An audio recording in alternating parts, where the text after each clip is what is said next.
ঠান্ডা জায়গায় রাখতে হয়। রাখার পরে গোবরটা গ্যাস মুক্ত করতে হয়। মানে আপনারা তো জানেন যে গোবরের মধ্যে অ্যামোনিয়া গ্যাস থাকে, এই গ্যাসটা বের করে দিতে হয়। গোবর যদি গরম থাকে তাহলে কেঁচো মারা যাবে। তো এই কারণে আমরা প্রথমত আগে অ্যামোনিয়া গ্যাসটা বের করে নেই। নেওয়ার পরে মানে অ্যামোনিয়া গ্যাসটা বের করারও আমার হচ্ছে যে একটু নিয়ম আছে। নিয়ম বলতে ধরেন এটা ওই কাগজ কলমের নিয়ম না। আপনি গোবরটা যত নাড়াচাড়া করবেন, যত বেশি নাড়াচাড়া করবেন, তত তাড়াতাড়ি গ্যাস মুক্ত হবে। আপনি যদি একটা গোবর সংগ্রহ করে নিয়ে আসার পরে যদি 6 মাস বা 1 বছর এক জায়গায় স্তূপ করে রাখেন, উপরে দেখবেন যে হয়তো বা গ্যাস মুক্ত হয়ে গেছে, কিন্তু ভেতরে কাঁচা কাঁচাই থাকে। তো এই জন্য আপনি যদি তাড়াতাড়ি ব্যবহার করতে চান, প্রথমত আপনার আগে এই গোবরটা নাড়াচাড়া করতে হবে। যত ভেঙে দিবেন তত তাড়াতাড়ি গ্যাস মুক্ত হবে। আপনি চাইলে 2 দিন 4 দিন পরেও ব্যবহার করতে পারেন। সবকিছু নির্ভর হলো আপনার নিজের উপরে। পরবর্তীতে গ্যাস মুক্ত হওয়ার পরে আমরা এরকম বেডে দিই। মানে আমি 3-4টা পদ্ধতিতে এই কেঁচো সার উৎপাদন করি। এটা তো বেড সিস্টেম। তো প্রথমত গোবরটা হলো বেডে দিই। ওই যে ওটা দেখেন, ওটা কিন্তু কাঁচা গোবর দিছি।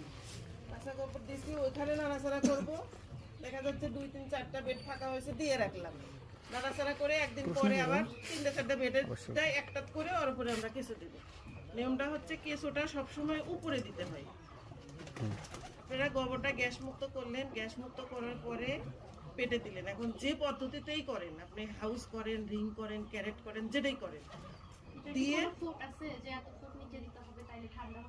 কেঁচো হচ্ছে আপনার ঠান্ডার বিষয়টা কি ধরেন অতিরিক্ত তাপমাত্রা থাকলে যে কোনো কাজ আপনারা করেন, লেখাপড়া করলেও কিন্তু তার একটা বইটা খোলেন, আপনারা দেখেন।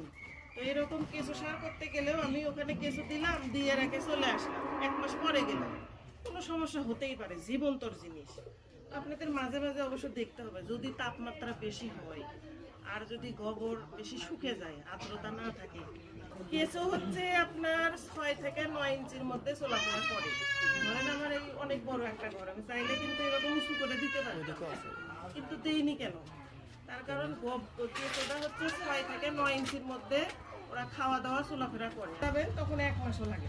এটা কি ধরনের কেঁচো দিচ্ছেন এখানে? আমার এখানে আছে হচ্ছে থাইল্যান্ডের এসিনোফিলিডা, লাল কেঁচোটা।